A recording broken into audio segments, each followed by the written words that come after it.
remembering the 1993 World Trade Center bombing. A bombing of the World Trade Center 20 years ago proved to be a frightening prelude to future acts of terrorism. Completed in 1973, the World Trade Center's Twin Towers loomed over Lower Manhattan at 110 stories each. Although these iconic buildings, which were the tallest in the world before being overtaken by Chicago's Sears Tower, struggled at first to attract tenants, some 50,000 office workers eventually filled them to near capacity. Tens of thousands of additional visitors came daily to check out the view from an observation deck or a 107th floor restaurant. Safety concerns became apparent as early as 1975, when a disgruntled custodian set a fire in the North Tower that caused millions of dollars in damages and prompted calls for the installation of a sprinkler system. A decade or so later, the government agency that owned the World Trade Center began examining possible terrorism threats.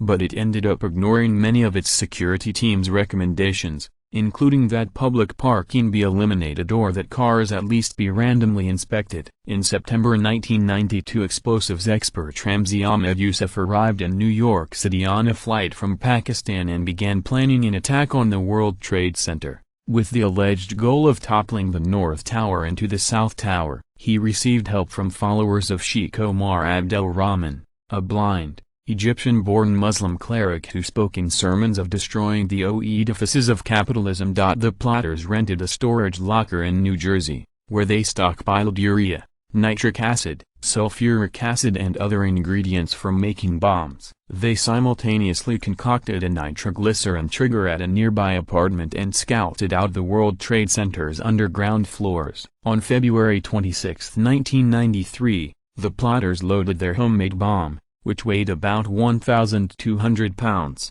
into a yellow Ford Econoline van they had rented from a Ryder dealership in New Jersey. Two of them then drove it across the Hudson River into Manhattan, made their way south to the World Trade Center, entered the basement parking garage between the North Tower and a hotel, parked in an illegal spot on a ramp, lit 4 20-foot fuses, got into a car that had trailed them and sped off. At 12:17 p.m. the bomb exploded, knocking out the World Trade Center's sprinklers, generators, elevators, public address system, emergency command center and more than half of the high-voltage lines that fed electricity to the complex. The FBI later called it the largest by weight and by damage of any improvised explosive device that we've seen since the inception of forensic explosive identification. 6 people died, including a pregnant woman. More than 1,000 others were injured, mostly from smoke that snaked its way up the stairwells and elevator shafts. Yet both towers remained standing. As rescue workers dug for victims,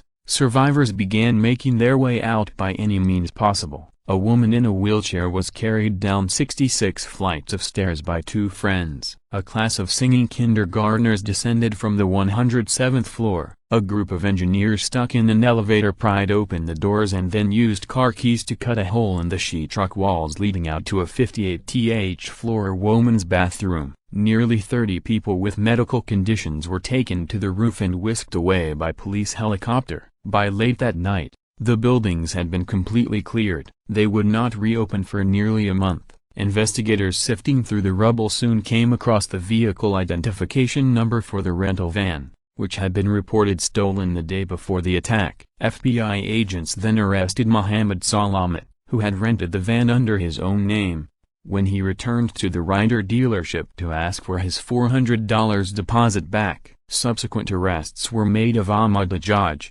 Nidal Ayad and Mahmoud Abu Halima. In March 1994 a federal jury convicted the 4 of them for their role in the bombing, and they were each sentenced to life behind bars. Meanwhile, authorities uncovered a related plot in which followers of Sheikh Abdel Rahman planned to blow up the George Washington Bridge, the United Nations headquarters and other New York City landmarks.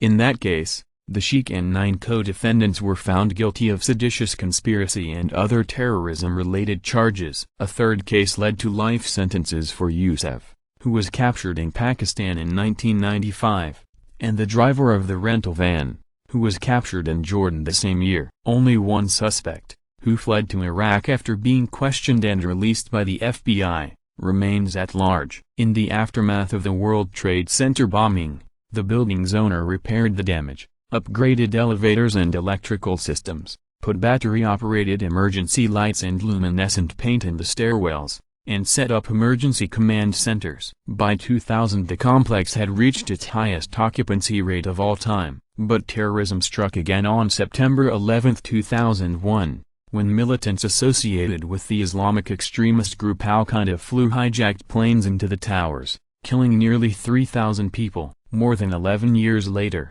reconstruction at the site, which includes a 9/11 memorial and the tallest skyscraper in the Western Hemisphere, is nearing completion. Access hundreds of hours of historical video, commercial-free, with History Vault. Start your free trial today.